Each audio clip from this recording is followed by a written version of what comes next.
Hi, this is Emily Ross, LPC, and we are back all month long talking about depression in honor of Depression Awareness Month. So we have been discussing different biological causes of depression and the symptoms of depression, and I really like to let you all drive content, right? So I invite you to ask questions and see what you want to know more about. The most asked question right now is, which theory do I believe in so far? So I've told you a lot about Western philosophies and a lot about Eastern philosophies, and people want to know which one do I think is right. And the truth is, I think they're all going to end up being right.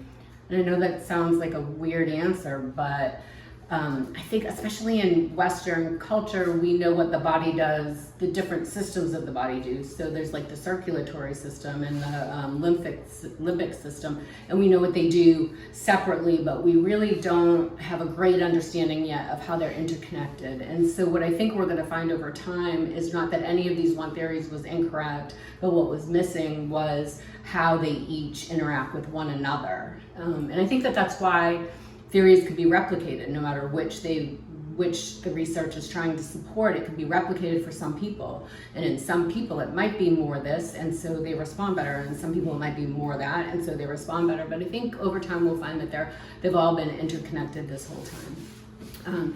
And if you don't know about the medical medium, first of all, you should go check him out. His name is Anthony William, and if you haven't heard about what he does, you really should take some time and look into that. But one of the things I love about his writing is that he takes what science knows now and explains, why we think what we think so far, and gives kind of the next missing piece, and here's what they don't know yet and why it matters. And I'll just tell you, on a personal level, he saved me not once, but twice now from having to get surgery. Once my whole thyroid was supposed to be taken out, and then the other time, God knows what they were gonna do. But just all of his suggestions are nutritional. They're changing your diet, adding and subtracting things from your diet, and so there's no kind of bad side effect to giving it a shot. And twice now it's worked for me personally, so go check him out. Today we're gonna talk about nutritional psychology, which when I was researching it, I was trying to really find out, when do we start calling this thing nutritional psychology? And all I can find is that it's still in its infancy. I can't really find a date of like this started in 2000s or it started at late 1900s. I don't know when it started.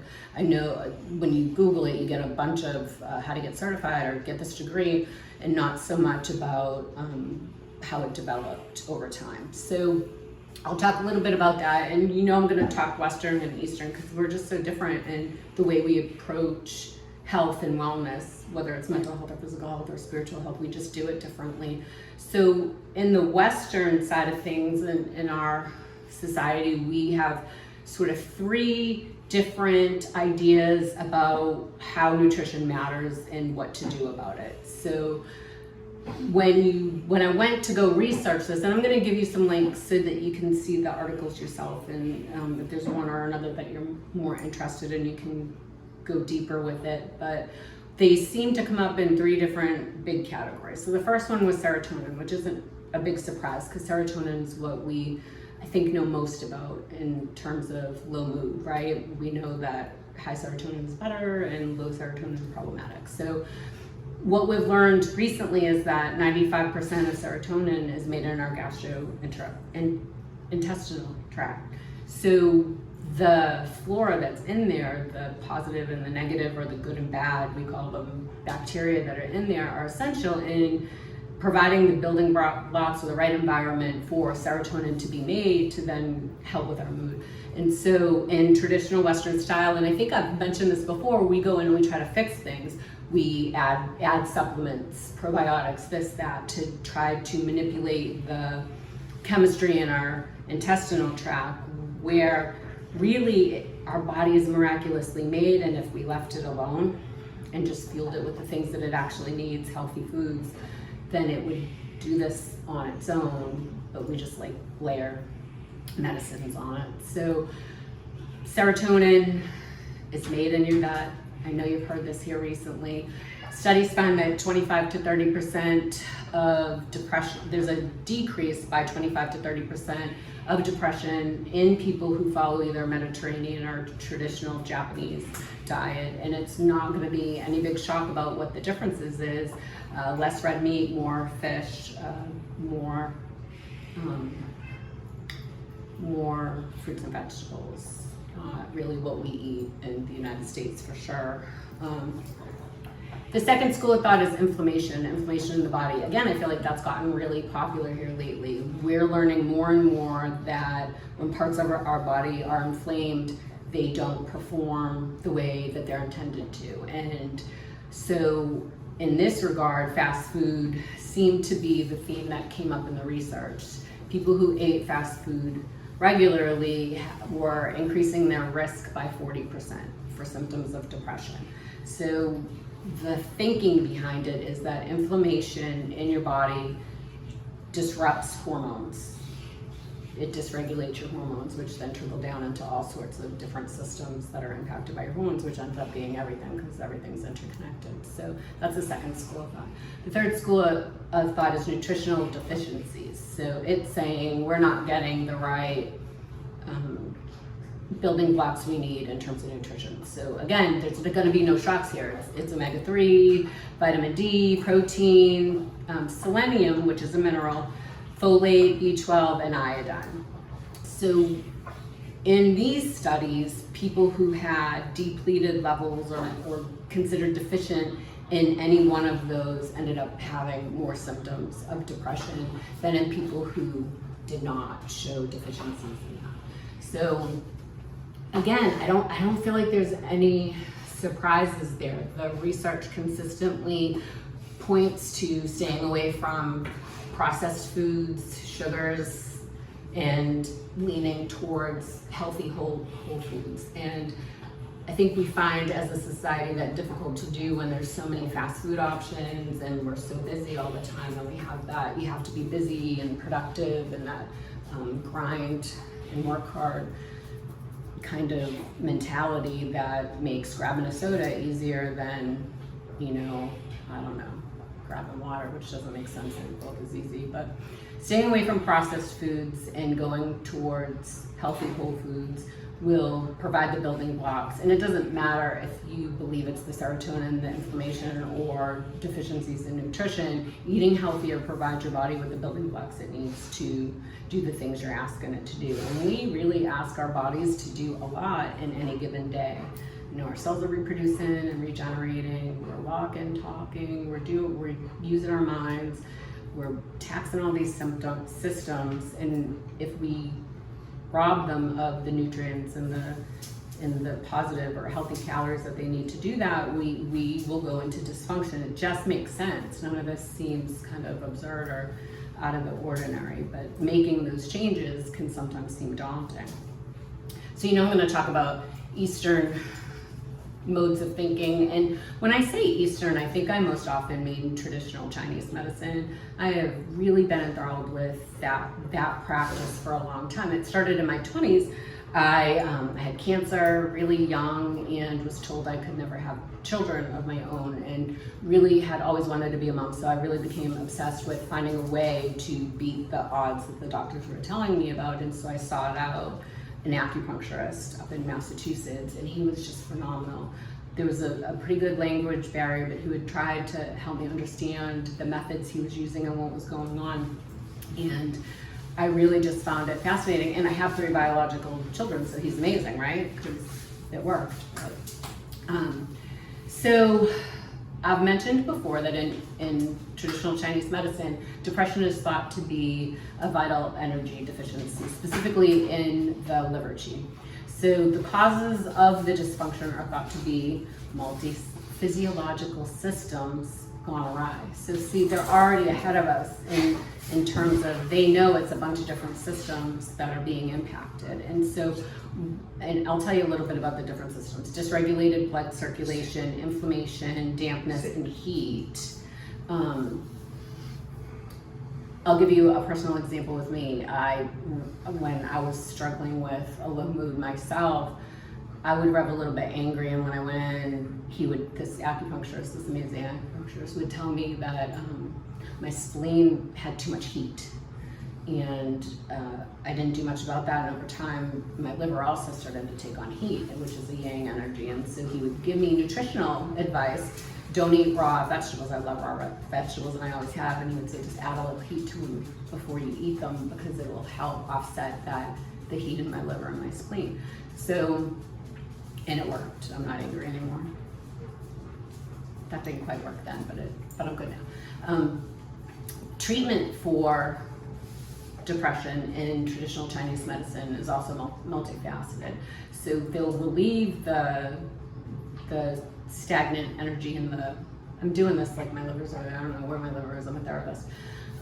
They'll relieve the liver qi stagnation through acupuncture, acupressure, different ways to get your qi to not be stagnant.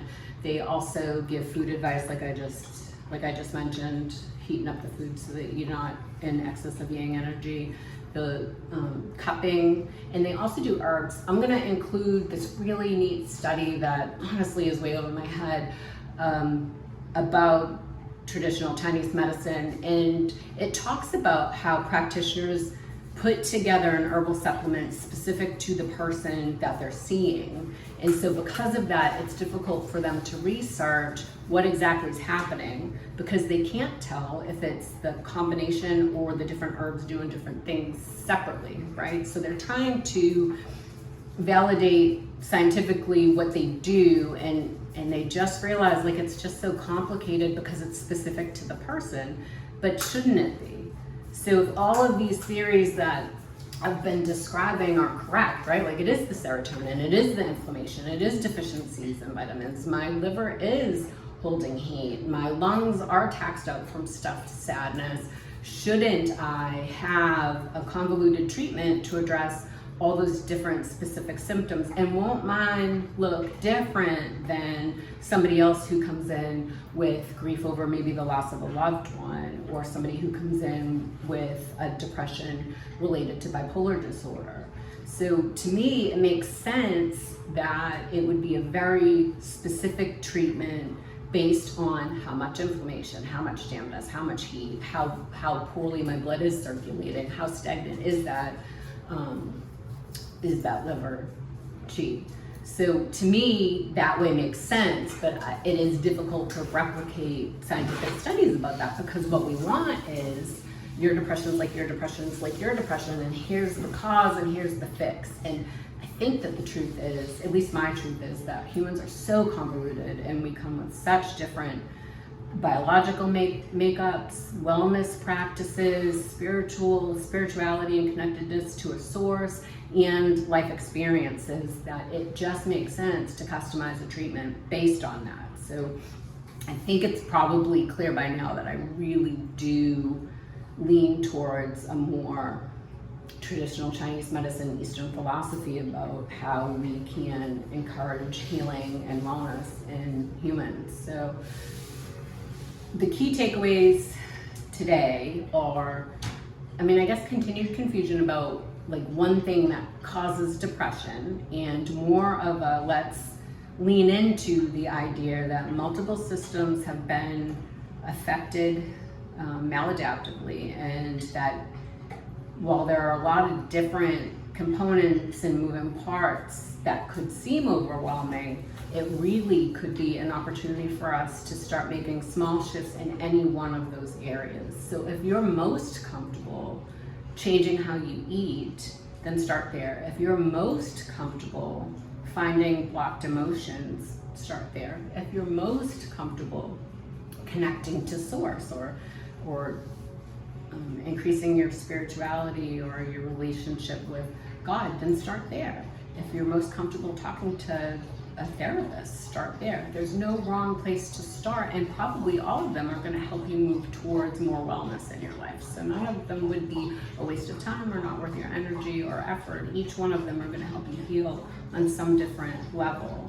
So key takeaways, if you want to start using nutrition to help your mood, depression is really exacerbated by anything that is processed. So you want to stay away from GMO, you want to stay away from sugar, you want to stay away from fake additives, particularly sweeteners. I should probably stop the Reese's, but I'm not going to do that yet. I'm not ready for all that. I usually encourage people to not start by eliminating things in their diet, but start by adding things in their diet. And there's some certain foods that are thought to really help with the building blocks for the serotonin and help with providing your body what it needs to minimize symptoms of depression. Blueberries, broccoli, those are the two I always seem to remember. Leafy greens, fatty fish. There's several, and I will put them on the website on my Facebook page so that you can see them and have that list.